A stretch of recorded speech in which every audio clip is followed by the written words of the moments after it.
Today we're going to be doing a flexibility video. It's just going to be showing you how I stretch and get prepared before I do anything really, not just lifting, running. It's just to get loose and active. This is how I get ready to stretch. This is good for everyday life as well. It basically works on all parts of the lower backs. So basically your hamstrings, a lot of people don't understand this, but your hamstrings run all the way up through your lower back, and that is one of the main reasons people have problems with their lower back, is because they're tight down here as well. So I know that's a big thing as to why I like to stretch hamstrings. I also like to stretch my groin a lot. It is probably one of the stiffest things on a human that they don't really realize whenever they're bending down and moving side to side. It is right in there.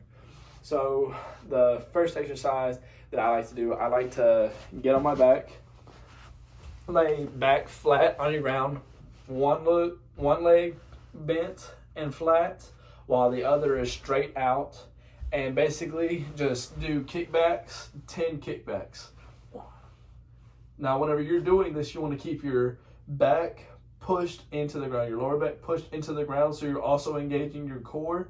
That way you can get a core workout as well and core stability while stretching your hamstrings without hurting your back or hurting one side or the other.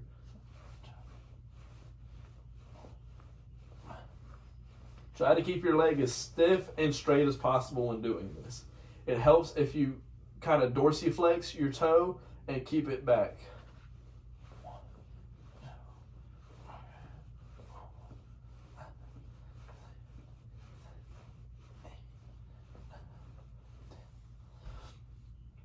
Another stretch or flexibility, mobility movement I like to do hip bridges. Now, this is going to require both knees to be bent, and then you're going to push up with your legs all the way up as high as you can go and hold it for about a second or so, and then come back down. The reason you do this is to get those hamstrings kind of working as you're about to work out or do whatever, and you also keep that lower back and core tight. And what you do is you want to drive through the heels. You don't want to have your feet flat and driving through your toes, because then you won't get your hamstrings engaged.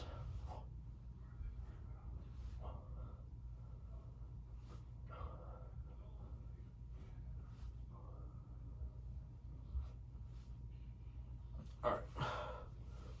Next, another stretch I like to do. I'm not big on bending my back because the fact that I feel like bending your back causes a lot of pain right there. I feel like if you're going to do a stretch, you have to sink your hips into it. But one that I do like to do on the ground is I like to roll into a kind of like a ball and then reach out and stretch. This, for those people who aren't so flexible, this helps you reach out and get a good stretch on that hamstring. That way, if you're tight, it helps you push further than you think you would, rather than just sitting there holding it for 10 or so seconds at a place that you can't really reach to. It's usually only one leg at a time. You can kind of keep the other leg curled. I just do this just to get my hamstrings stretched out. Usually do 5 each leg or so.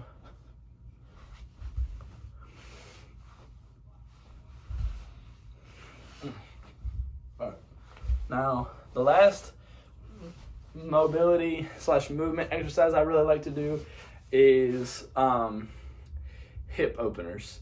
Now, it's basically kind of looks like a dog peeing on a fire hydrant. It does look funny, but it is really good for getting that stretch in your groin. It's also kind of like the roll into a ball. It's not necessarily a sit and hold movement. It's more of a like ballistic, kind of move it fast and get a good stretch of it going. So what you do is you get on all fours, on hands and knees, and then you basically just raise your leg, whichever leg you want to start first. You just raise it as high as you can go. Make sure that you're not just like leaning over, you're keeping that core stabilized so it's not leaning one way or another.